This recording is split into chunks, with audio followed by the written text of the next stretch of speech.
Umaga nga ho, nagluto ako ng putsero. At dahil nga isang taon ako hindi nakatikim nito, nagluto nga pala ako ng version ko. Version ko to ha, hindi version nyo. Inihiwa-hiwa ko na nga yung baboy. Pagkatapos kong hiwa-hiwain yung baboy, hindi pa nga rin pa ako natapos. Inihiwa ko pa ulit. Naghiwa rin ako ng pichay. Hiniwa-hiwa ko din yung mga dahon. Tsaka binalatan ko na rin yung kamote. At matapos ko ang balatan yung kamote, ginayat-gayat ko na. Pininong-pino ko. Kasi galit ako sa kanya. Kaya, pinong-pino talaga. At matapos ko magayat yung kamote, sinunod ko na yung sibuyas.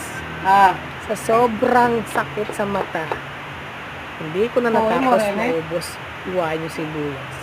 At ayan na nga, prepare ko na lahat. Matapos ko may prepare, prinito ko muna yung kaning baboy. Sa isang kawali, nilagay ko lahat at binuhos yung karne.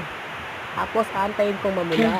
Pagkapula nga, nilagay ko na sa pinggan. Pagkalagay ko sa pinggan, magigisa ako ng sibuyas. Ay, mali.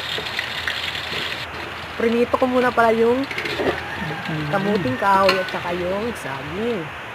Ayan.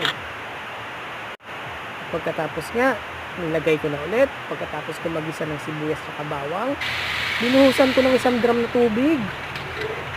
Sinunod ko na rin yung sauce. Sauce ha. Tapos nilagyan ko na rin ng tomato. Ang pasarap ba? At pagkatapos ko nga nalagyan ng tomato, ibinuhos ko na lahat. Tinakpan ko muna. Within 5 minutes, pinalambot ko muna yung karne. Ayan na nga. Lumambot na siya. Pinisa-pisa ko pa yung kamatis kasi malambot na siya para manuot sa sabaw.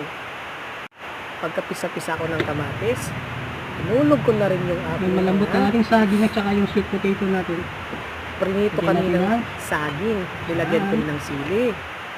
Tapos sinunod ko na rin yung ampalaya. Pichay nga pala. Ang pichay. Matapos ko mahihulog yung pichay, ayun, luto na siya. At nang maluto ko na nga ho guys, tinikpan ko na.